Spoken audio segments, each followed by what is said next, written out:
নমস্কাৰ সকলোকে আসাম এডুকেশ্যন চেনেললৈ পুনৰবাৰ স্বাগতম জনাইছোঁ। ক্লাছ 7ৰ 1Bৰ 10 নম্বৰ কুৱেশ্যনৰ আনচাৰখিনি আমি কৰিলোঁ। আজি 11, 12, 13 যিমানকেইটা আছে আমি সেইকেইটা এইটো ভিডিঅ'তে শেষ কৰিম, গতিকে শেষলৈকে চাবা ভিডিঅ'টো। প্ৰথমটোত আছে 11 -7 ইনটু ইকুৱেল 7 অৰ্থাৎ -7ৰ লগত কি পূৰণ কৰিলে 7 পোৱা হ'ব। আমি সকলো জানো -7ৰ লগত যদি আমি -1 পূৰণ কৰোঁ তেতিয়া আমি 7 পাম। 7 × 7 আৰু মাইনাছে মাইনাছে কি হ'ব প্লাছ হ'ব চিনটো, গতিকে সংখ্যাটো পজিটিভত আহিব। -19ৰ লগত কি পূৰণ কৰিলে -19 হ'ব। ইয়াৰ লগত 1 পূৰণ কৰিলে কি হ'ব -19, ঠিক আছে। নম্বৰটো তেনেকৈ -16ৰ লগত 17 আছে আৰু খালী ঠাই আছে, লগত ইকুৱেল আছে 0, অৰ্থাৎ ইয়াত আমি কি সংখ্যা বহালে 0 হ'ব আনচাৰটো। গতিকে আমি যিকোনো সংখ্যাৰ লগত যদি আমি 0 বহাওঁ তাৰ উত্তৰটো সদায় 0 হয়। তেনেকৈ -5 × 4 × -7 আছে, তেনেকৈ ইয়াত কি থাকিব এইফালে 5 থাকিব, হয়নে? এটা -5 থাকিব ইয়াত, তেনেকৈ 4 × -7, ঠিক আছে। মানে a × b × c হৈ আছে, তেনেকৈ a × b × c হৈ আছে, ঠিক আছে।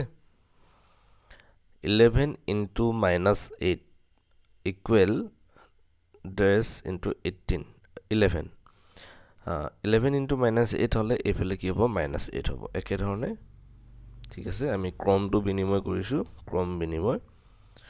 তাৰপিছত -6 × -11 -6 × 5, তেনেকৈ ইয়াৰ লগত কি পূৰণ কৰিলে এই সংখ্যাটো পাম। মানে আমি -6 কৰোঁ, -6 × 11, হয়নে? প্ৰথমটো হৈছে তেনেকৈ -6 × কি হ'ব 5, হয়নে? -6 × 5, ঠিক আছে। গতিকে এইটো প্লাছ আছে, তাৰ কাৰণে প্লাছ চিন বহিছে, এইখিনি বুজি পালা।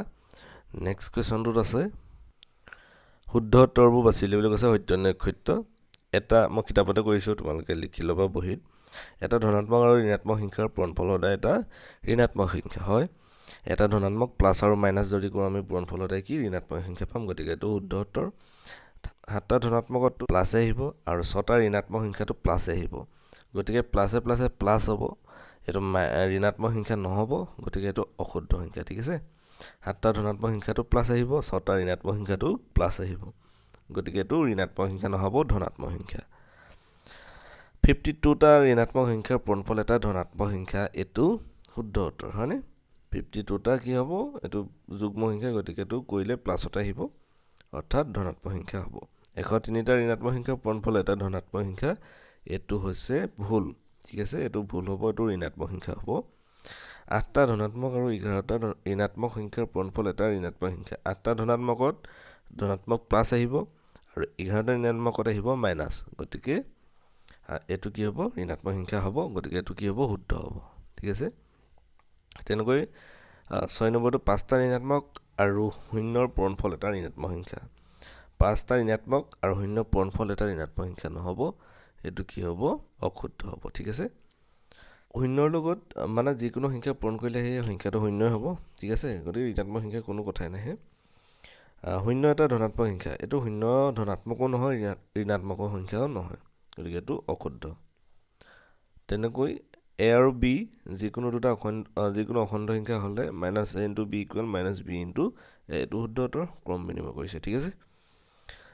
পিছৰ এইকেইটা প্ৰশ্নত 13, 14, 15 তোমালোকে চাই ল'বা কিতাপখনত, মই তোমালোকক বেলেগত কৰি দিছোঁ, ঠিক আছে। মই প্ৰশ্নটো লিখি নাথাকোঁ, তোমালোকে প্ৰশ্নটো চাই ল'বা। 13 নম্বৰটোত ডাইৰেক্ট মই আনচাৰটো কৰিছোঁ, তোমালোকে কিতাপখন চাবা। পৰীক্ষাত মুঠতে প্ৰশ্ন আছিলে 50টা আৰু প্ৰতিটো শুদ্ধ উত্তৰৰ বাবে আছিলে নম্বৰ 2 নম্বৰ, ঠিক আছে।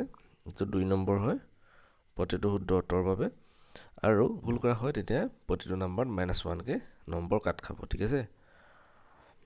এতিয়া 9 নাৱে শুদ্ধ উত্তৰ দিলে তোমাৰ 30টা আৰু মুঠ নম্বৰ হ'ব তেতিয়া 30 × 2, কাৰণ প্ৰতিটো শুদ্ধ উত্তৰত আছিলে আমাৰ 2 নম্বৰকৈ, গতিকে 30 × 2 60 নম্বৰ, আৰু ভুল উত্তৰৰ বাবে ভুল উত্তৰ দিলে তেওঁ মানে টোটেল বাকী থাকিব কিমান ভুল উত্তৰ বাকীখিনি বুলি কৈছে নহয়, গতিকে 50 বিয়োগ 30 20টা থাকিব, আৰু ভুল উত্তৰৰ বাবে থাকিব -1কে, গতিকে -20 বিয়োগ হ'ব, মুঠ নম্বৰ লাভ কৰিব শুদ্ধ উত্তৰ নম্বৰ পৰা ভুল উত্তৰৰ নম্বৰ কৰি দিলে মাইনাছ কৰি দিলে আমি সেই কিমান নম্বৰ টোটেল পাইছিল আমি সেইটো পাই যাম ঠিক আছে